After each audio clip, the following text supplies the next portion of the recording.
Start in.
Good morning, everybody. Welcome to the January 4th, 2024 meeting of the Lower Downtown Design Review Commission.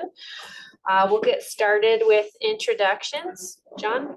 John McIntyre, Commissioner at Large. Andy Duckenepke, Preservation Architect. Fred Glick, property owner. Heather Vasquez Johnson, Chair and Practicing Architect. Amy Sanborn, Preservation Architect. Jim Gravener, 30-year resident downtown. Give yourself a few more years, Jim. All right. I'm Brittany Bryant, Denver Landmark Preservation Staff. Sorry, Brittany. No, it's okay. I cut Erica off the other day. Before we get started, I think everybody that's going to be joining us today is here in the building, but just in case we have anybody joining virtually, up on the screen are audio tips for virtual participants. If you are having issues with sound, try adding a background noise suppression, test your speaker and microphone. If you are a presenter or public commenter, when it's your turn to speak, for muting and unmuting, please click the microphone icon at the bottom of your screen. Expanding that menu will give you additional options to select what your devices are, if you're on iPods or anything like that. And then testing your microphone and speakers to adjust volume. And if you're still having audio challenges, we recommend switching to phone for audio.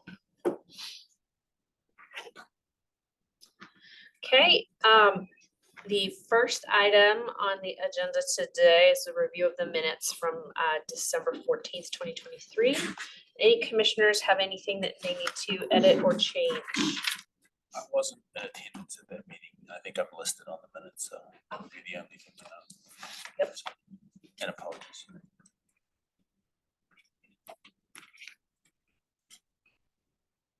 Are there any other comments on the minutes?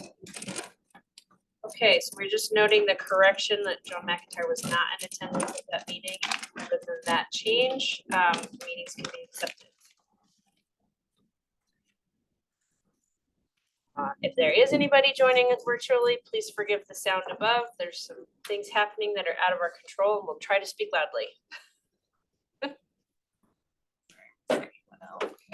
Give us a minute for technical difficulties.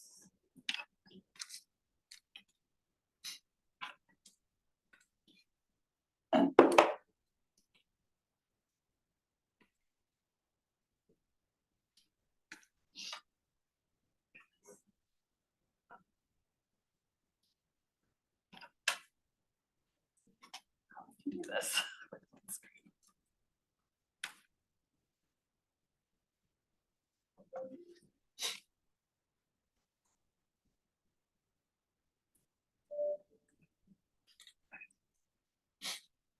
Okay, back on?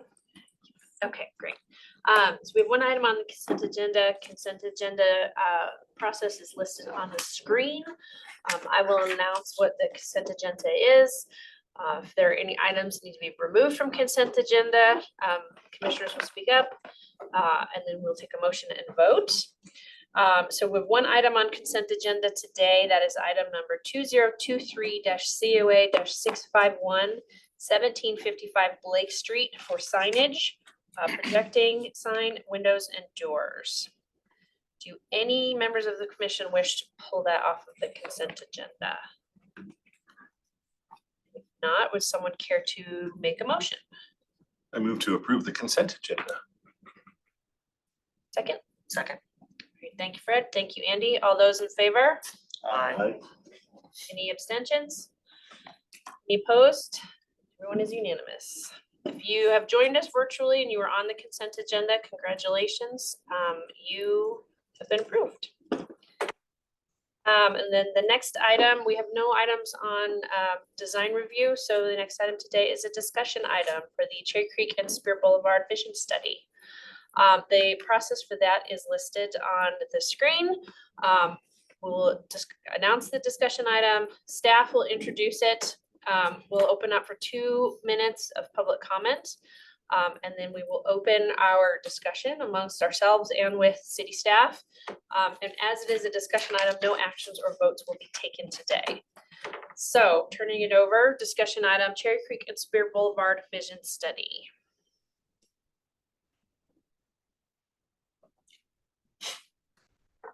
I'll control the slides for you. Next slide. Okay.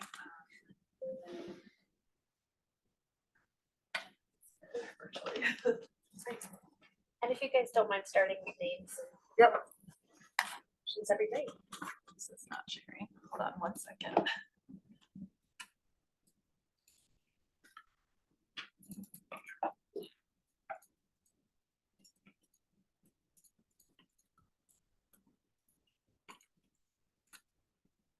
And then I think Abby told you you only have 15 minutes, but really because you're an applicant, you have unlimited or there's not like limited time for the discussion item. Well, our presentation shouldn't take that long. so. Just letting you know that it is not a limited. Okay. All right, well, good morning, everyone. I'll kick off introductions. I'm Jill Jennings-Golick, Deputy Director for Community Planning and Development, and actually also serving as current Acting Executive Director. Happy to be here today to share this study. Tara Mazzio, I'm an architect and urban designer with Community Planning and Development. Good morning, Amira Shahid. I'm on the HDR consultant team for this. And then we have Jenna Harris, if she's able to announce herself. Are you able to move her?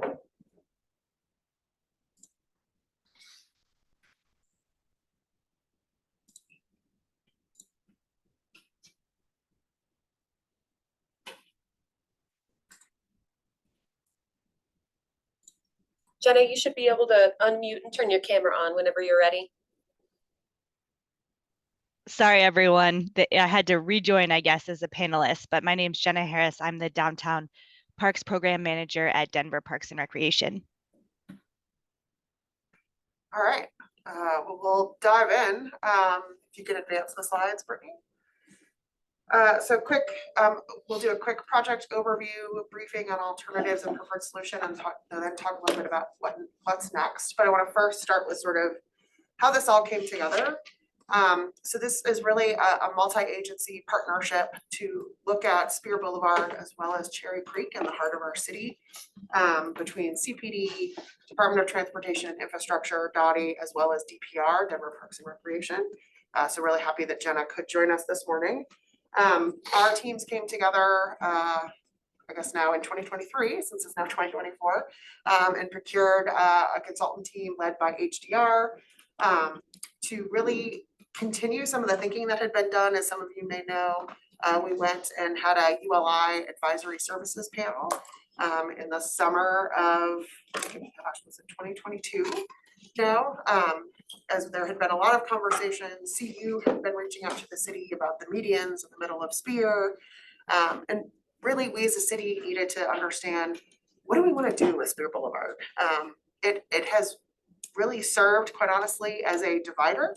And as we have Auraria campus continuing to think about its evolution as an urban campus, we have River Mile that's been approved and entitled for, quite a bit of development at some point, and then we're working right now with Ball Arena. Spear Boulevard really needs to become a seam that connects our downtown instead of the divider that it is today. So following the ULI advisory services panel, we were able to figure out some money and bring HDR on to really kind of do a next step, an evolution of that work, which is our Spear and Cherry Creek vision and reconfiguration study. Next slide, and then you can go again. So I'm going to provide a quick overview, and then I'll turn it over to Tara. And Jenna, of course, please chime in if you would like at some point. So how can we unify the city? As I mentioned, right, Spear today really serves as a barrier, and then you've got Cherry Creek, sunken in the downtown section below that. And this study is really interdisciplinary in nature. We're thinking holistically and working across disciplines to allow us to unlock the maximum potential for our city and really unify our downtown. The HDR and city team began by considering the broad context of hydrology and the importance of this as a historical place of confluence. And together we're exploring mobility, ecology, parks, and the public realm with considerations for both short and long-term solutions. Next slide. Oh, that was one too many. Oops, sorry. So we have 5 key goals for this study. One is to amplify the creek and really celebrate it and make it a place for people to want to be. 2 is plan for downtown activity. 3 is reinforce our city's transportation goals. 4 is celebrate the history of this unique boulevard. And 5, consider what could happen both now and in the future. As I talked about already, connection across Spear between downtown Denver, the Auraria campus, Ball Arena, River Mile is becoming even more critically important as all of those sites look at and continue to explore redevelopment and new development, really making a reason to cross Spear. That's something we really heard in the ULI panel. Was sure you can do a lot to Spear, but you have to have a reason to go there or to want to cross there. And today that doesn't really exist. Unless you are a student going to the campus or you happen to be attending an event at Ball Arena or going to the amusement park. But in the future, obviously that will be a much different place. And if we can really think and envision what we want Spear and Cherry Creek to be now, it'll better set us up for future success. And so we really have a bold vision statement, which you can see here. Imagine if Cherry Creek and Spear Boulevard as an ecological corridor in the city of Denver, really enhancing the movement of people, amplifying art and nature in the city. Next slide. So this is our study area map from the studies bounded by I-25 and Colfax. Includes Spear Boulevard, Cherry Creek, and then the city-controlled parcels within that area. And as noted, there are obviously many adjacent stakeholders as well as transformational projects, which I talked about, that are planned in the near and future years that will really transform this corridor. Next slide. So I'll touch really quick on our project schedule. Relatively compressed, just based on the funding that we had available, but really intended to carry forward the momentum from the ULI Advisory Services panel. So spring of last year, we kicked off the study. Summer and fall of last year, we worked on defining the challenges and crafting the vision. In winter, which is where we're at, kind of just finishing up, we've evaluated the alternatives and developed some final recommendations. As many of you may know, we had an open house on November 30th. And then early this year, we anticipate putting together the final study report. And I do just want to highlight really quickly, I should have said this at the beginning, Eugenia DiGirolamo, who was our lead for this project, unfortunately left us at the start of December. So many of us have been involved, but you know, that was an unfortunate hit, but she did so much great work to set this up for success and move this forward. So just really wanted to acknowledge her work. So that is where we're at schedule wise. Next slide. So I'll touch really quickly on the engagement opportunities that we have been involved in. So obviously we've got our website. We had early on various coordination with stakeholders throughout the effort. We had the project specific website. We had a survey gathering early input. And then again, we had our November public house. We co-hosted a public house with Auraria as they were doing an open house for their master plan that they're working on. That was in September. Really great to get a lot of students engaged and thinking about how they traverse this corridor. What does this mean to them as well as the broader public? But definitely had a lot of students in attendance, which was great. And then as I mentioned, the November 30th workshop that was held. And then we did a variety of stakeholder interviews in the summer of last year to provide early input. And then this is really sort of sharing out what we've shared at the public open house to get your feedback today, as well as we're talking with Landmark Preservation Commission next Tuesday. Next slide. So I'll share back really quickly some of the key themes we've heard thus far from the engagement with the variety of stakeholders. So in terms of future uses, thinking about parks and open space, a mix of uses, restoring the landscape. Forget the analysis, but I think most of the plants in the corridor along the creek are noxious weeds. Is that right? Your survey found that. So how do we actually make and celebrate a great landscape? Thinking about strong connections, Lowata, Larimer, looking at what's happening in the future of the Performing Arts Complex, the Auraria campus, et cetera. Really folks wanting to say, make it happen soon. Obviously, a lot of us lived through the construction that was on Spear over the last year with the Larimer Bridge and then the bridge work closer to I-25. But right, we continue to function in that corridor, even though we have reduced lanes. And so we really need to think about how do we move people differently in that corridor than just in their cars as they do today. And some other things we've heard, we're bringing transit to Spear. Right now, there's really no transit opportunity along Spear Boulevard. And then the second part in terms of activities, wanting to see a full range of options, programmed events, pop-up activities, pickleball, thinking about trails, you know, really making that a better place for bikes and pedestrians. Opportunity for new development, whether that's housing, working with the Auraria campus in terms of learning spaces, restaurants, coffee shops, And then really, how do we engage with the creek? How do we make this such a unique place in Denver, very similar to Confluence? We don't have a lot of water in our state and in our city. How do we celebrate the creek? And restore some of that landscape and wetlands and activity. So that is a summary of some of the key themes we heard. Next slide. So in terms of study goals, I touched on sort of the 5 big ones earlier, but just to elaborate a little bit, obviously, right, creating a seam spear, being able to use that and the creek to unify our downtown and improve connectivity. How do we make it welcoming?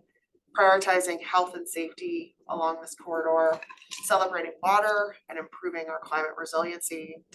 How do we plan for anticipated growth? As mentioned, we've got Auraria, Ball Arena, River Mile, et cetera. Some big things happening along this corridor. Looking at how do we make this uniquely Denver? Obviously, you've got the Confluence portion right there,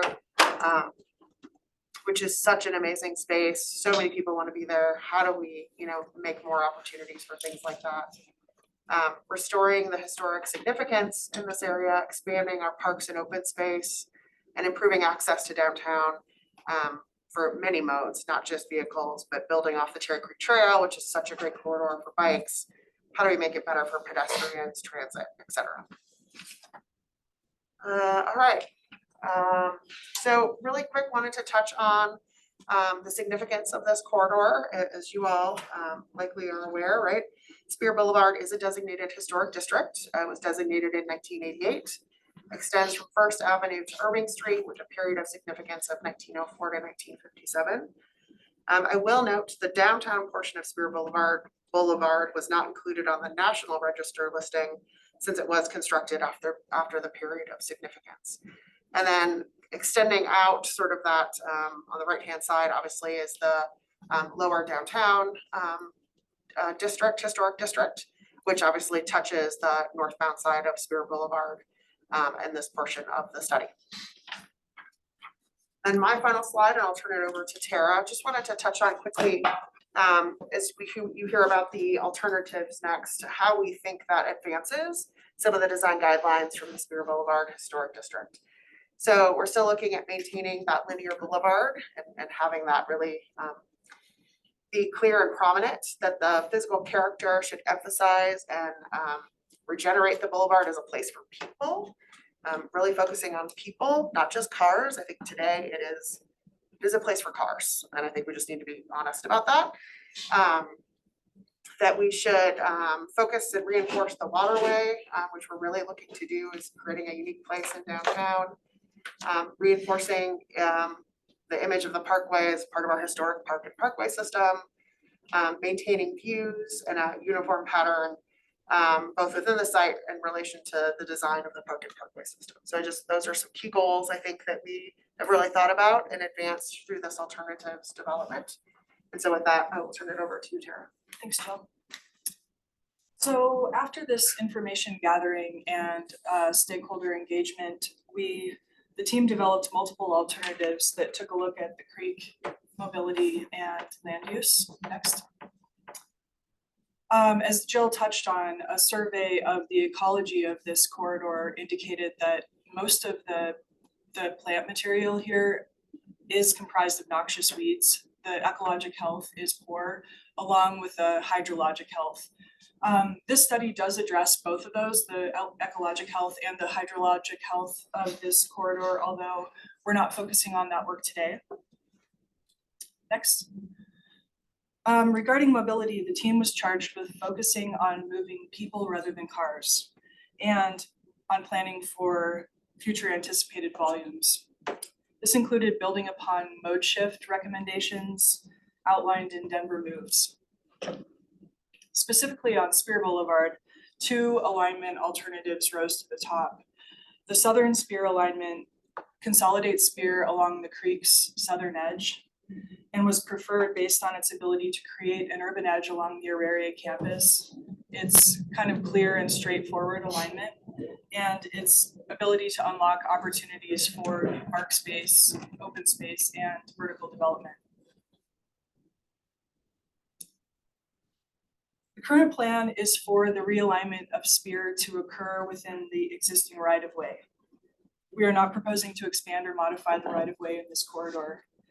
So the alignment of the proposed bridge connecting Wynkoop to the Ball Arena future redevelopment site that we know your team spent a little time reviewing at your last meeting. That proposed alignment and location of that bridge is not in conflict with this current alignment of Spear. It's really hard to see in this graphic, but we have shown the alignment of that bridge at the Wynkoop location. It's indicated in a kind of a dashed gray arrow. Again, almost impossible to see. In addition to the southern alignment of Spear, next please. 2 intersections were studied further for potential reconfiguration.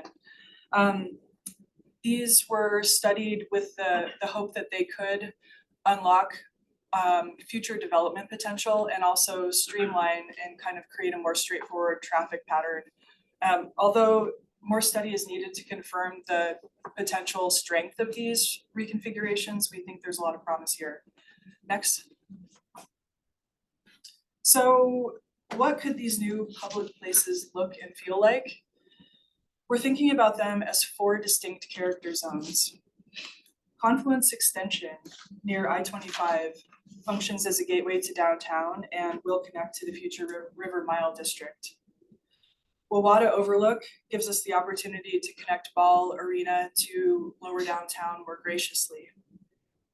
At Larimer Terraces, the reconfiguration of Spear unlocks new space for both parks and vertical development.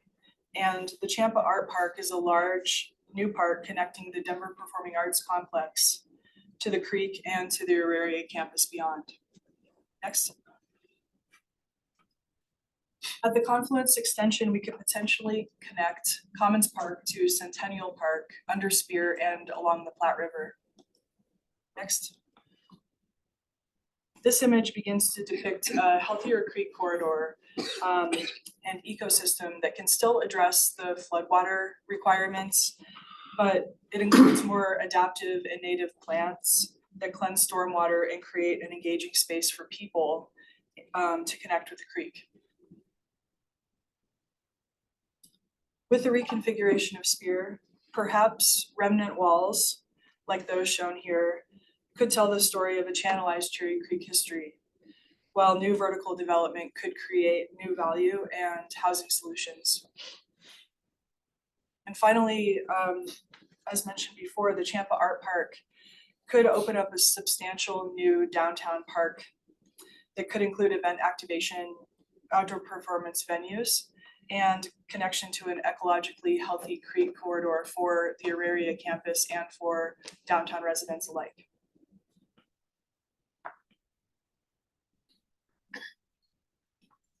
All right, so in terms of where do we go from here? So obviously there's continued engagement that we need to do of our community partners. The HDR team is working on a preparation of a draft report right now that will be provided to the city for review, and then finalizing that later, in the next quarter. Obviously, this is a first step. This is not a design effort. This is just sort of what's possible, what's that vision, what can we, really wrap our arms around and decide, do we want to champion this vision or not of a Spear Boulevard that is different than it is today. I personally am incredibly excited about the opportunities and the place that this could be for our future in downtown. And then we're also having conversations about are there potentially some pilot projects that we could do and engage in over the next couple of years as we continue to hopefully advance this effort. So this is not the final step. I think this is a continuation of work that started with the ULI Advisory Services Panel. This is the next step, and then hopefully we'll be building to even more future projects.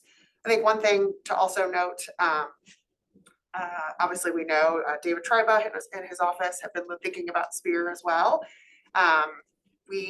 Jenny and I had a meeting with their team, I want to say August of last year, to sort of understand what they were thinking of. And we're hoping to connect soon to really see how do our visions align, where is there some difference. I think it's really a question of the amount of development, quite likely, between the two. But I think there are lots of opportunities. And this is just an exciting next step. So look forward to hearing your questions and feedback today. And then it looks like Jenna has to jump, but thank you so much for joining us, Jenna. Thank you very much. Should we do questions first or public comment? And save questions for discussion. I would save them for discussion because we don't normally do public comment for discussion. But you're more than welcome as chair to allow them. Okay, So is there anyone from the public wishing to speak on this? If you're virtual, please raise your hand if you're here in public. Invite you to come up to might have you guys shift over. Yeah. Unfortunately, so we've got to do it virtually. You need somebody at the computer. and then you'll have 2 minutes to speak. And if you could start with name and address, please, for the record. Good morning, I'm Jerry Orton. I'm at 1750 Rewada. Also president of the Lower Downtown Neighborhood Association. Also really excited about this vision study for the creek and for Spear Boulevard. I'm disappointed that Spear Boulevard is historic boulevard because for me, a street doesn't seem to have the value like a green space can have. And so I think the primary comment I have is green space in downtown is rare. And to the extent that we can facilitate more green space in downtown, that would be great. Like the Champa Park that is proposed part of this vision study, if that can be extended further along the creek, I think that would be great. The study goals and objectives, and I'm sorry that we were late for this. Jamie is here with me and my wife. We just had a couple of things that slowed us down getting here this morning. But we're really excited about the prospects for this vision and study and possibly the implementation of this at some later date as well. But really with a focus of adding to the green space in downtown versus detracting from it. I too have sat in on some of David Triba's meetings, and I'm aware that there's many that would like to see more vertical development along portions of the creek. And of course, there's the bell tower that someday I'm sure will be built. But with the exception of what's already approved, we would really like to see more green space along the river and really enhance that aspect, the visual aspect of the river, of the creek. I guess river would be overstating it, right? So, because the flows through that creek are relatively nominal. My wife and I are on that creek trail regularly. We are frequent bikers and walkers, and it's a great way to get around the city. Although I think we all know it, it's relatively crowded at times, particularly weekends and holidays. But during the weekdays, it's really pretty moderate. Your time is up, so I'm gonna have to ask you to wrap it up, please.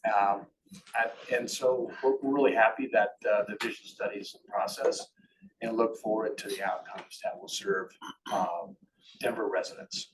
Thank you very much. Thank you. Do you have anybody virtually? Doesn't look like it.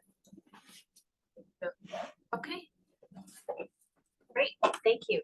Any questions? We'll open up discussion, so.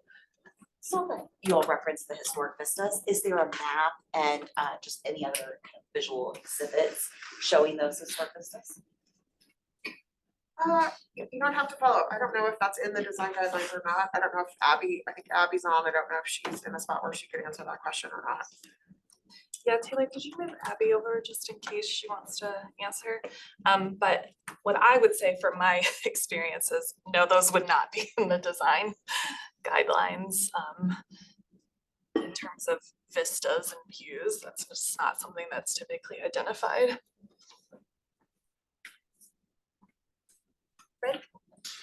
Thanks for that. I'm really happy to see some real thought going into Spear because it is an ongoing problem, obviously. I mean, I think we all know it, and I appreciate you acknowledging that it works if you're in a car, I guess, and that's about it. And it is just a huge barrier, and it's not just Spear that's a barrier, but the creek itself has become a barrier because of how it's all designed together. I think I realized that this has been a heavy urban design visioning process. But I guess I hope that the end product of this is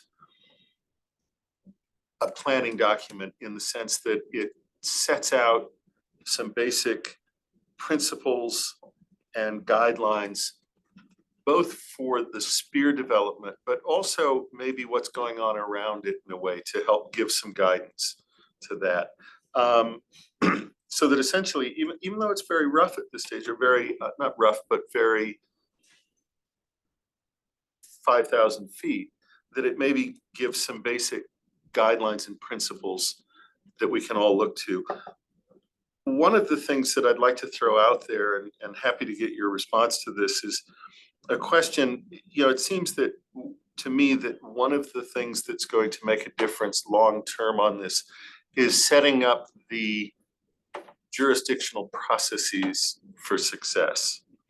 And that comes to mind, having just reviewed the Wynkoop, or discussed the Wynkoop Bridge, which is impacted by multiple jurisdictions. And obviously, the lines lined up with where things were and don't necessarily line up with where things are going. But I wonder if that should be kind of a next step in whatever implementation steps you put as a piece of this. Because I do think as a document, kind of laying out some of the implementation steps would be an important piece.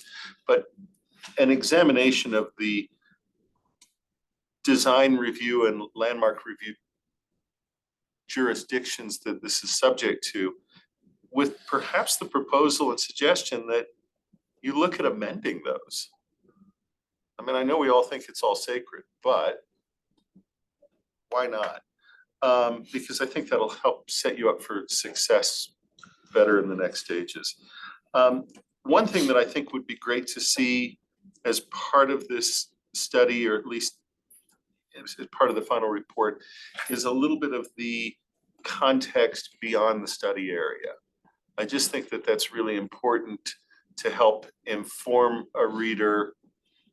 And that includes things like how this links to the rest of the city, i.e. Cherry Creek, et cetera, how it does link into downtown, that kind of thing. So just a little bit of that, I think, would be helpful just to set the context.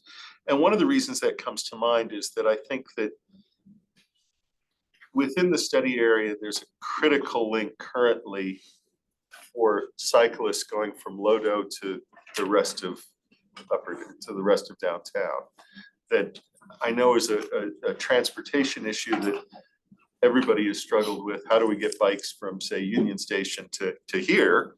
And it doesn't really work well right now. And I think that just helping to set that context of how important this corridor is as a link for all of that would be helpful. It'd be really helpful to me as a reader for better overlay slides on what exists now with what's proposed, just in terms of the roadway, just to help see it, because I don't stare at it as often as you guys do. And my guess is that you like to see it in your dreams at this point. So, but I don't. I agree with that, Fred. Some kind of overlay of existing with what's proposed to really visually see kind of where we're taking the road out and where we're shifting it, I think would be very helpful for. And then, as I said, just a section at the end of the final report that really touches on implementation and really helps to lay out some of the work that needs to be done, just to help inform the community, help make sure that within CPD there's a document that kind of says, hey, this is what happens next, so that this doesn't just become pretty pictures on a shelf, but really sets the stage for that. That's all I have as a start. Thanks.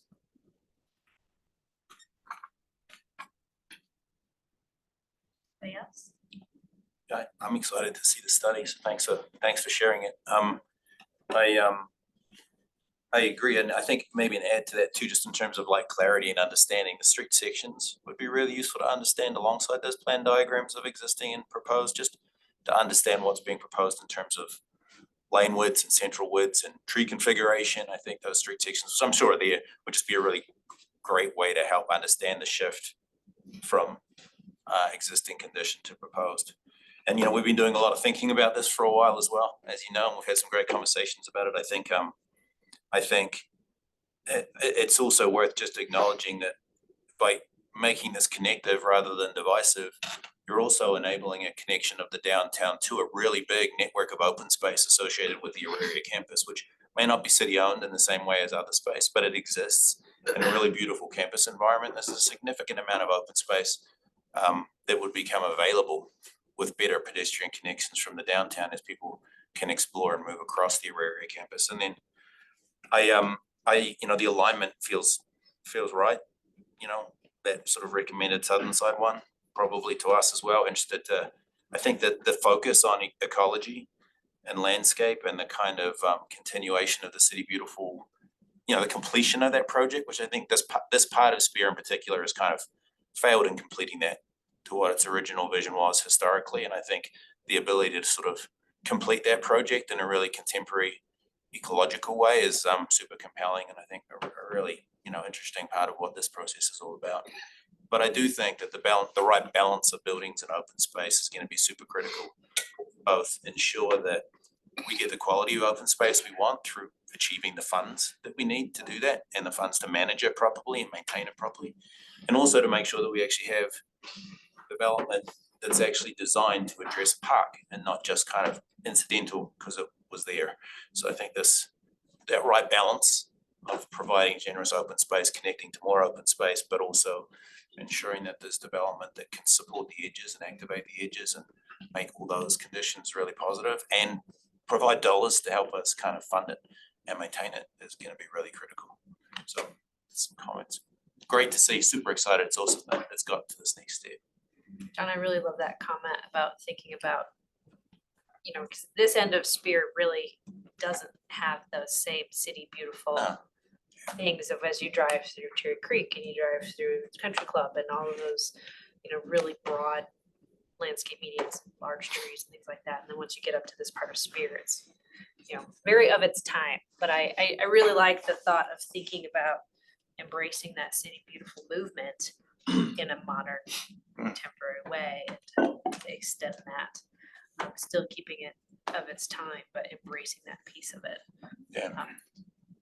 It's a great full circle. I have one more specific contextual piece that I want to throw out that I think is important to see on this, and that is, and this is somewhat controversial, I suppose, but the 5280 trail, which obviously crosses and is part of connectivity across and between neighborhoods. I really do think that the 5280 ought to be shown within this from a context standpoint. I'm really excited about the plan as well. I mean, I think the opportunity for some more contiguous land park space is tremendous. And, you know, this graphic on page 5 of your presentation, I think, you know, speaks wonders to like where the existing alignment is and the proposed. I really would like to see some great cross sections that really show like the pedestrian versus the cyclist and vehicular realm, specifically along the southern edge of the alignment adjacent to the campus. I think, you know, that could be a fantastic opportunity more than just kind of like a standard sidewalk with a vegetated buffer there. That's very exciting. And yeah, that connection to the 5280 trail would be terrific. And specifically to along the idea of like pedestrians versus cyclists along the southern alignment, you know, how that kind of feeds into the trail, or, you know, are you intending that cyclists kind of are more inbound on the park side?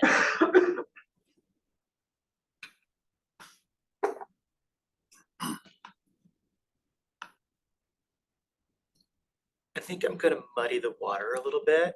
I hate to be their curmudgeon in the room, and I think it's important for this that we're thinking of this contextually. But I think what would be really helpful is knowing where lower downtown boundary ends and where LPC ends and where various groups are. Because I get a little nervous that we're making comments and recommendations for things that outside of our purview. Yeah. And even though I think it would be good to have all the various groups that are making decisions in the room so that we can literally discuss through things.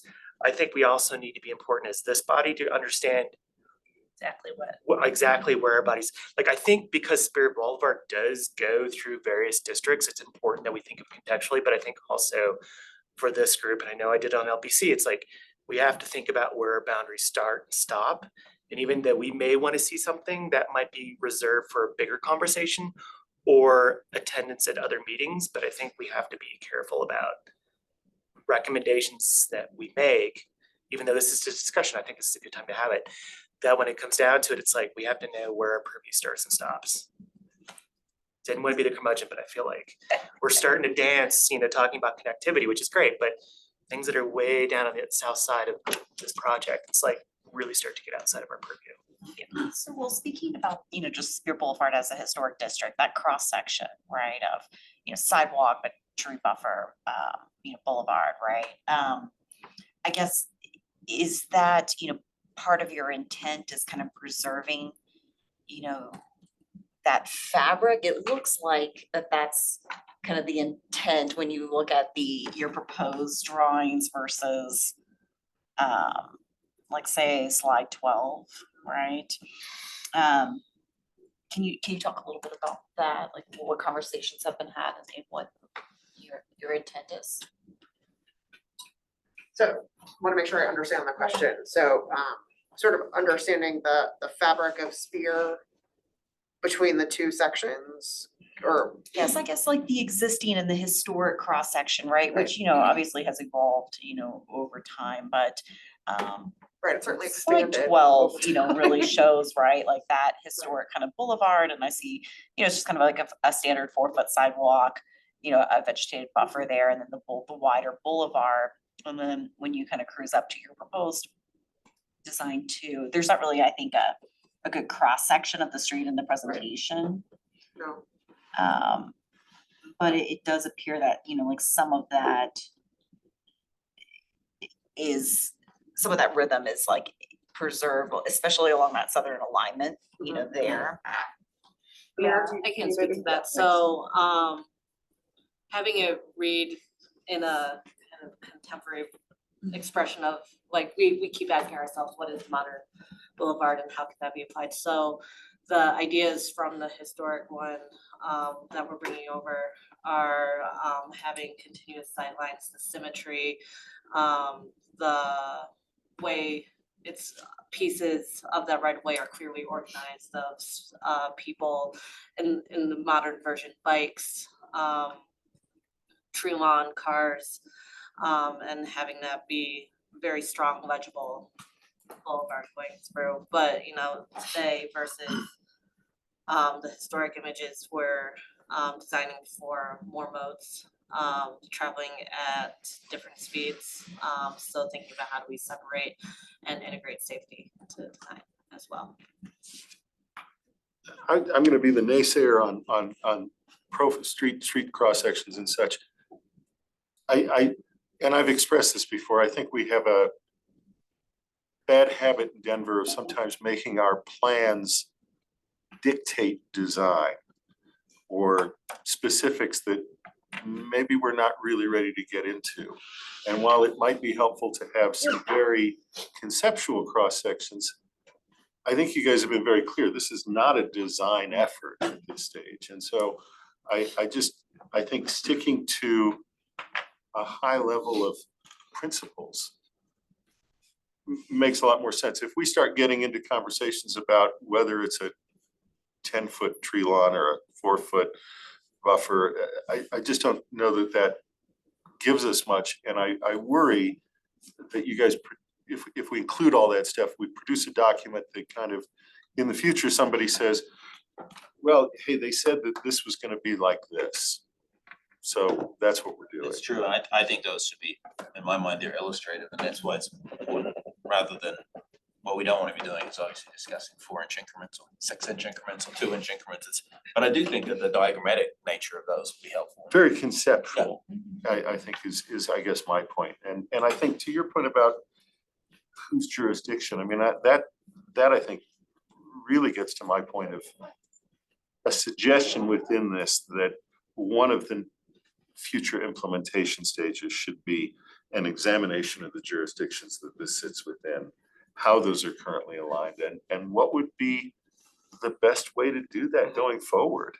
Because I think having this where, I mean, you can look at this and it's like, okay, I can see where there's probably a part coming, part of which is in a historic district and part of which is not. And so who, you know, how does that work, and stuff that's in both, and I just think that's gonna be an exercise that would be very helpful down the road to facilitating implementation and making sure that you guys aren't, as with this Wynkoop Bridge, going to multiple commissions and boards for their input and trying to get it back and negotiate it between, I mean, that's just not gonna be, I mean, shoot me now, right? A well-defined path of approval and implementation. Yeah, my fear is there's a great meme out there. I know it talks about various things. It usually starts with how architectural design starts. You've got this beautiful picture of a horse, and then as it goes on, it becomes like this amorphous jellyfish at the end. Yeah.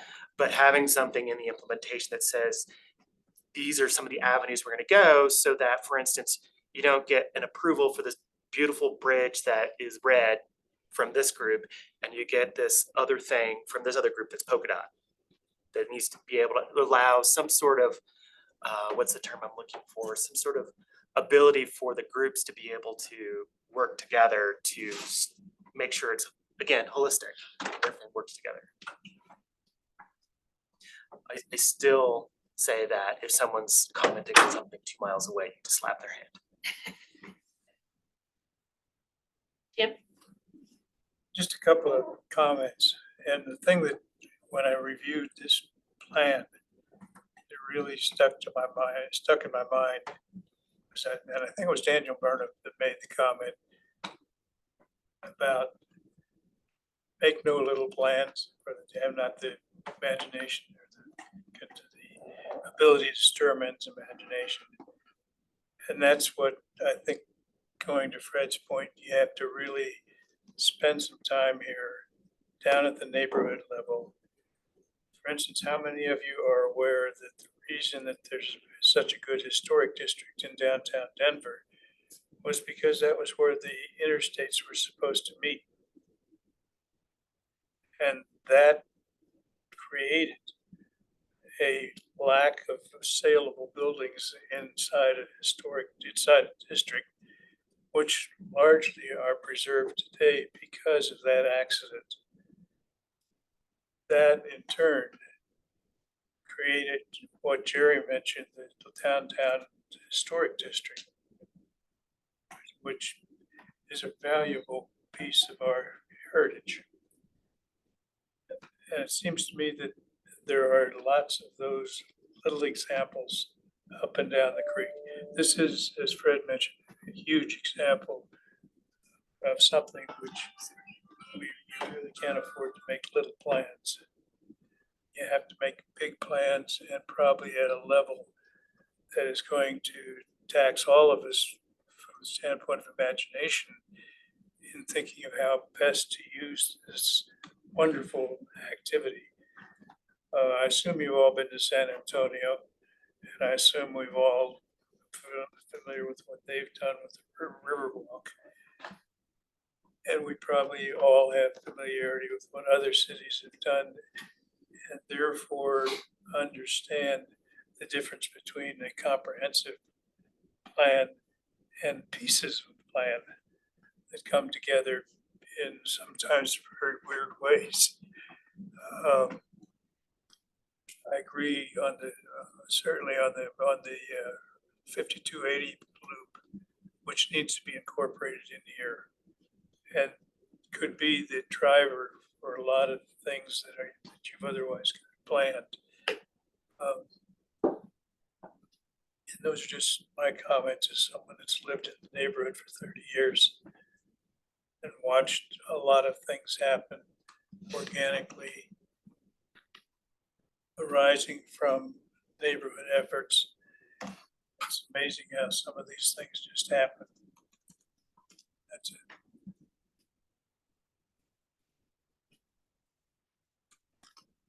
Any other thoughts? I think everybody's excited Yeah, thank you.